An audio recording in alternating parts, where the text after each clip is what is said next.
नमस्कार। तर आज मी बनवणार आहे उन्हाळा स्पेशल थंडगार असा आमरस, आणि तोही एकदम सोप्या पद्धतीने, कमीत कमी वेळ लागणाऱ्या अशा पद्धतीने मी आमरस बनवणार आहे।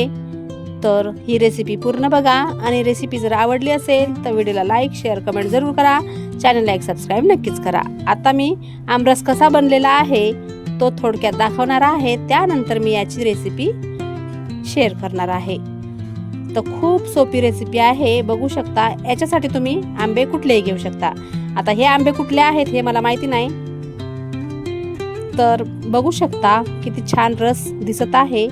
आणि अगदी आपण याच्यात पाण्याचा वापर न करता, दुधाचा वापर न करता एकदम साध्या पद्धतीने बनवणार आहोत। तर चला तर रेसिपी बनवायला घेऊया।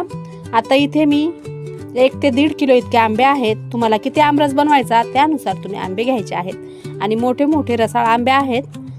तर इथे आपल्याला आंबे छान धुवून घ्यायचे, कोरडे करून घ्यायचे, आणि आता याला आपल्याला थोडंसं कापून घ्यायचं। कापून म्हणजे याचा जो देठाचा भाग असतो तो काढून टाकायचा, आणि याचे साल काढून आपल्याला याला कापून मिक्सरच्या भांड्यात आपल्याला मिक्स म्हणजे वाटून घ्यायचा। आपण याला ना चाळणीतून पण करू शकतो, म्हणजे चाळणीत त्याला घासायचं आणि त्या पद्धतीने पण बनवू शकतो, किंवा असं मिक्सरमध्ये पण बनवू शकतो। आणि पहिली जी जुनी पद्धत होती, ज्या हाताने असं कुस्करून बनवायचा, त्या पद्धतीने पण बनवू शकतो।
आता या आंब्याच्या साली काढून याच्या फोडी फोडी करून आपण मिक्सरच्या भांड्यामध्ये ग्राइंड करून घ्यायचा आहे। आणि अजिबात पाणी टाकायचं नाही किंवा दूध टाकायचं नाही, आपल्याला हा आमरस साधाच बनवायचा आहे। तर बघू शकता इथे मी मिक्सरच्या भांड्यात फिरवून घेतला, आणि आता आपण एका टोपामध्ये याला काढून घेऊ। बघू शकता मी काढून घेत आहे। खूप छान रस झालेला आहे। त्या वाटीमध्ये याला घेणार आहे। तर ही रेसिपी जर तुम्हाला आवडली असेल तर व्हिडिओला लाईक, शेअर, कमेंट जरूर करा। चॅनलला एक सबस्क्राईब नक्कीच करा।